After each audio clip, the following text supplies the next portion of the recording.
Assalamualaikum warahmatullahi wabarakatuh. Halo guys, kami dari kelas 12 TKJA. Perkenalkan, nama saya Sandi Haryanto. Saya Sherly Hardi. Saya Vidya Citra. Saya Zahra Grupa. Saya Sartika Wijayaningsih. Sekarang saya berada di SMKN 1 Tarumajaya, di mana saya ingin mewawancarai 3 guru jurusan, yaitu jurusan TKR, Mekanik, Industri, dan TKJ yang ada di SMKN 1 Tarumajaya. Mau tahu lebih selanjutnya? Tonton video ini sampai akhir ya. I could say I never dare to think about you in that way, but I would be lying. And I pretend I'm happy for you when you find some dude to take home. But I won't deny that in the midst of the crowds and the shapes in the clouds, I don't see nobody but you. In my rose-tinted dreams, wrinkled silk on my sheets, I don't see nobody but you.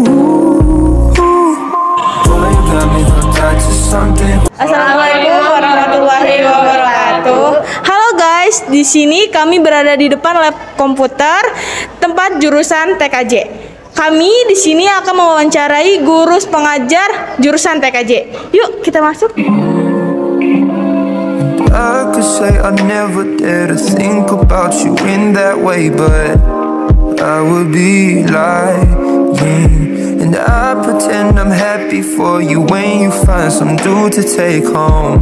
But I won't deny that in the midst of the crowds and the shapes in the. Assalamualaikum Pak. Mohon maaf ganggu waktunya. Perkenalkan, saya Zahra Grupa dari kelas 12 TKJA. Saya Sandi. Saya ingin mewawancari Bapak tentang jurusan TKJ ya Bapak.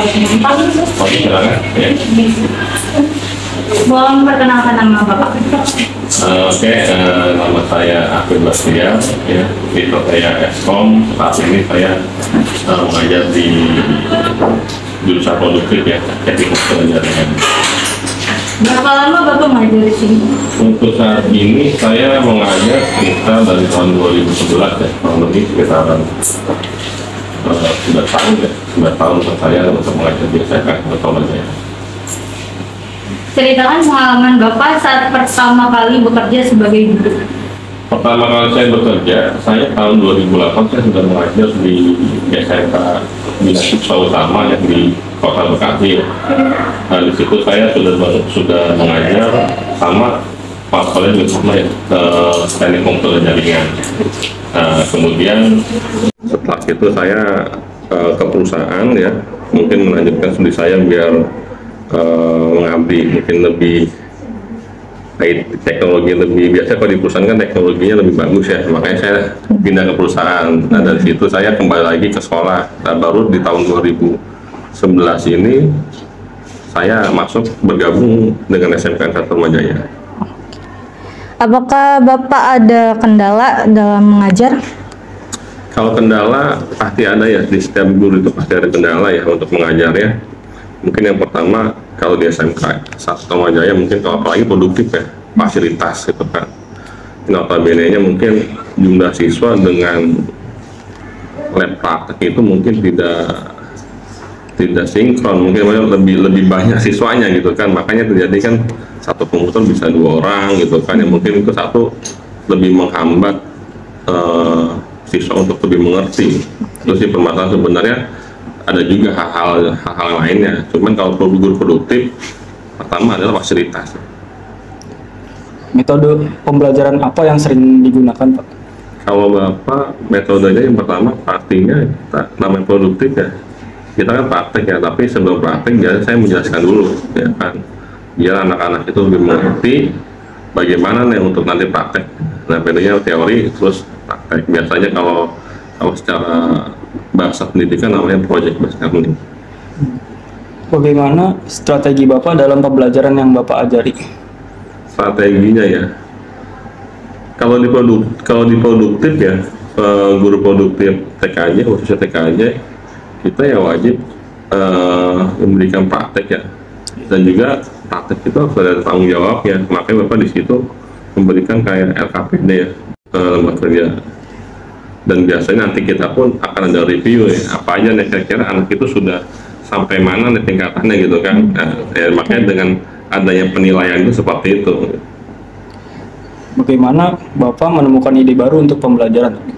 Kalau menemukan ide baru ya dalam pembelajaran ya, paling apa ya, saya membangun sebuah video ya di YouTube ya. Mungkin ide itu karena kan kalau video itu anak mungkin bisa belajar berkali-kali kan, jadi guru tidak harus memberikan penjelasan secara berkali-kali. Cukup saya sudah membangun YouTube saya dengan media, dengan tema-tema pelajaran saya gitu kan, jadi anak lebih banyak nanti kalau saya tidak mengerti ya mungkin lebih lihat di situ. Apakah pekerjaan yang sudah didapatkan sesuai dengan keinginan Bapak? Untuk saat ini ya sudah ya, cuman dulu sih pernah ada cerita ya, cita-cita ya namanya siswa orang punya cita-cita ya, cita-cita mau jadi dokter loh. Cuman karena mungkin apa berkata lain gitu kan ya, masukkan saya ke dunia pendidikan. Sebenarnya tidak sengaja juga sih masuk dunia pendidikan ya. Di tahun 2008 itu saya pengennya malah ke perusahaan gitu kan, tapi karena mungkin notabene-nya saya itu orang yang senang untuk ngajarin orang, 2008 saya terjun, ya udah jadi keterusan yang sekarang ya. Alhamdulillahnya sampai saat ini saya ya kemarin 2020 ya diangkat jadi ASN gitu. Ceritakan pengalaman Bapak yang paling berharga selama menjadi guru. Kalau jadi guru ada suatu kebanggaan ya, ketika kita anak yang udah lulus itu kan, apalagi udah sukses. Sempat saya pernah cerita mungkin sama kalian juga pas ngajar, Pak, saya terima kasih banget Pak buat ilmunya, sekarang saya jadi IT Pak. Itu ngomongnya di Ancol, namanya kalau nggak salah saya masih ingat Imron namanya. Padahal notabene, pada saat itu saya tidak melihat skill siswa gitu kan, siswa yang saya ajarkan, tapi mungkin karena dia di situ sungguh-sungguh, dia resapi segala macam, terus dia punya kesempatan buat terjun di dunia IT gitu kan, ya mungkin sampai sekarang itu kerja di gedung cyber. Itu sebenarnya suatu kebanggaan saya ketika anak itu sukses. Apa harapan Bapak untuk guru-guru di seluruh Indonesia, Terutama di SMKN 1. Iya. Pesan saya ya, jangan pernah merasa hebat ya untuk kita mengajar ya, karena kalau orang udah merasa hebat itu profesionalismenya itu akan turun gitu kan. Tetap membangun bagaimana cara trik dan trik biar anak itu sudah bisa mengerti gitu kan tentang pembelajaran, karena setiap zaman itu pasti akan berubah. Yang tadinya teknologi mungkin zaman dulu kurang dibutuhkan, sekarang teknologi sudah melampaui batas gitu kan. Apalagi dengan media-media platform yang sekarang ini kan, kayak model Google Classroom ya kan, mungkin banyaklah YouTube ya kan, itu harus kita pelajari gitu untuk guru-guru di SMK atau di Indonesia. Oke, terima kasih Pak atas waktunya wawancara. Oke, siap. Halo guys, saya sekarang berada di depan bengkel TKR. Saya ingin mewawancarai salah satu guru jurusan TKR. Pengen tahu lebih jelas ya? Cekidot. I could say I never dare to think about you in that way, but I would be lying. And I pretend I'm happy for you when you find some dude to take home. But I won't deny that in the midst of the crowds and the shapes in the clouds, I don't see nobody but you. Assalamualaikum Pak, perkenalkan nama saya Sarlia dari kelas 12 TKJA. Saya disuruh membuat tugas video, ingin mewawancarai Bapak. Apakah Bapak bersedia? Dengan Bapak siapa? Nama saya Pak Abdi Sulaiman. Mata pelajaran apa yang Bapak ajarkan di jurusan TKR? Saya mengajar mata pelajaran SASIS. Sudah berapa lama Bapak mengajar di jurusan TKR ini di Sekolah SMK 1 Rumajaya? Sudah sekitar dari 2015 tuh sampai sekarang, bro. Udah bisa lebih 15 tahun lah. Apakah boleh diceritain Pak pengalaman Bapak dari selama mengajar sampai sekarang? Sedikit suka dukanya jadi guru. Kadang kayak jaraknya juga masih jauh dari rumah. Terus kadang ada beberapa siswa yang masih tertidur, ya banyak hal lah, dari sarana juga masih ada yang kurang juga gitu. Itu ya jadi suka dukanya saya mengajar di sini. Selama Bapak mengajar di sini, apakah ada kendala apa yang menghalangi? Untuk kendala sih sebenarnya paling di anak-anak sih, kadang kendalanya di anak-anak, kadang di saat gurunya sedang mengajar masih ada yang ngantuk, kadang ada aja yang alasan nggak hadir karena keterbatasan kendaraan, banyak hal seperti itu.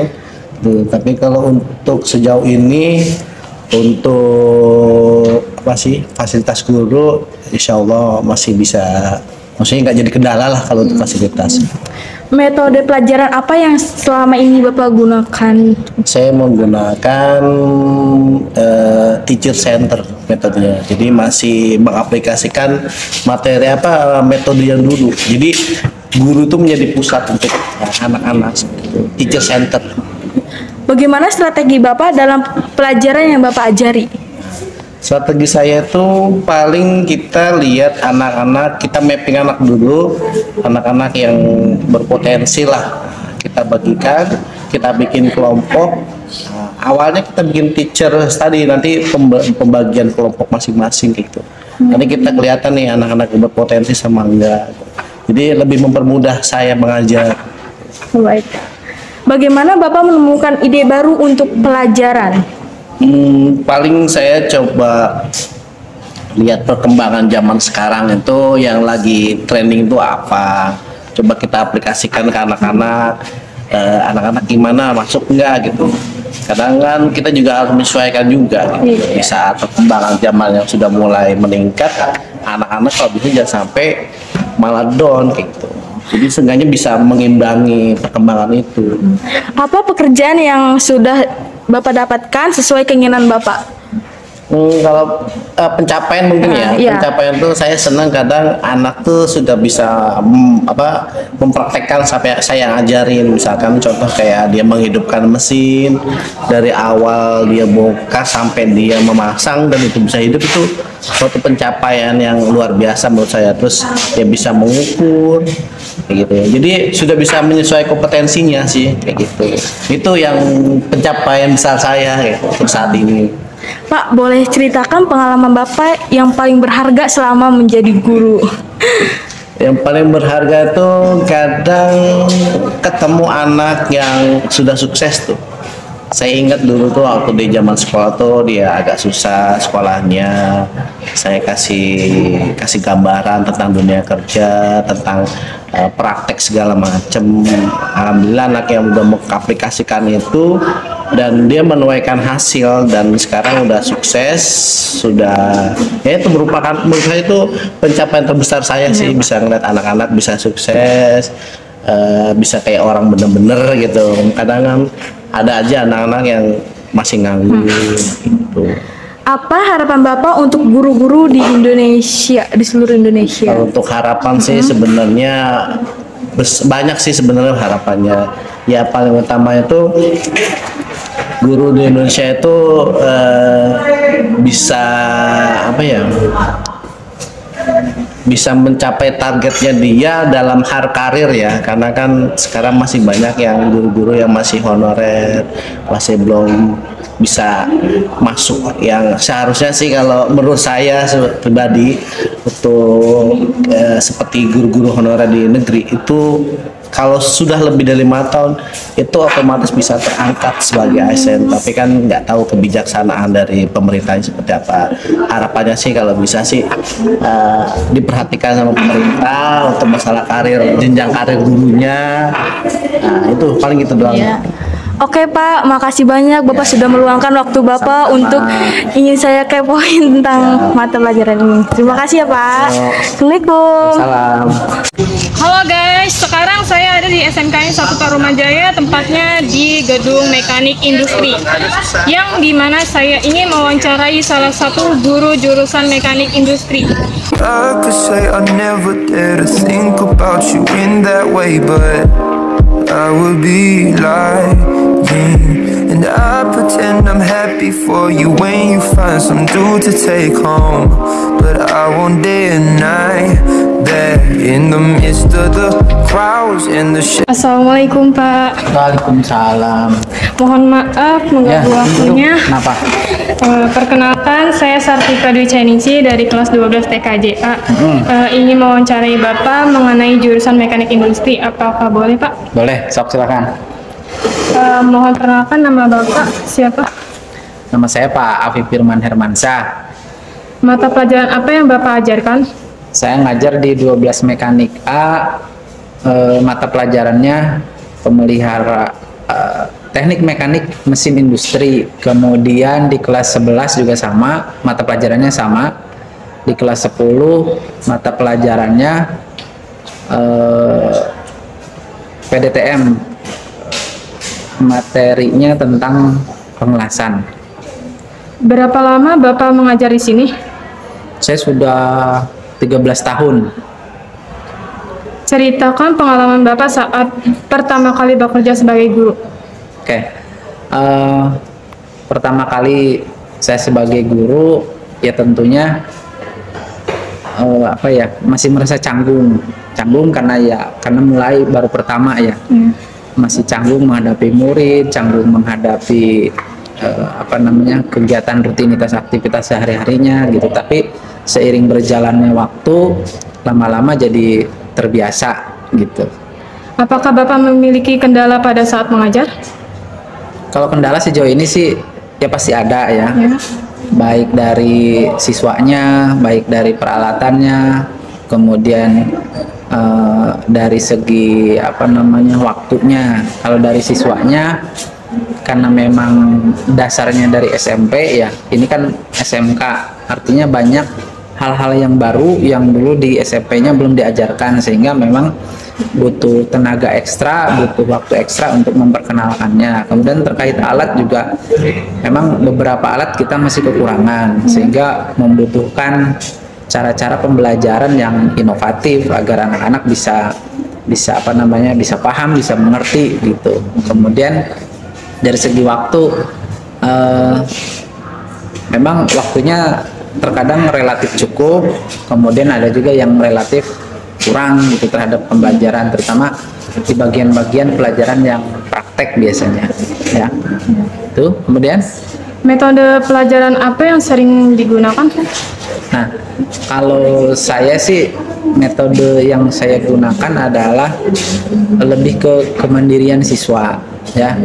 Kemudian juga karena memang produktif ya, metodenya tentu praktek ya. Jadi praktek bagaimana si peserta didik itu, si murid itu mempraktekkan teori-teori yang sudah didapat, sehingga dia bisa mengeksplor, bisa mengkrit, kemudian juga bisa memahami bagaimana proses kerjanya di mesin gitu. Bagaimana strategi Bapak dalam pembelajaran yang Bapak ajari?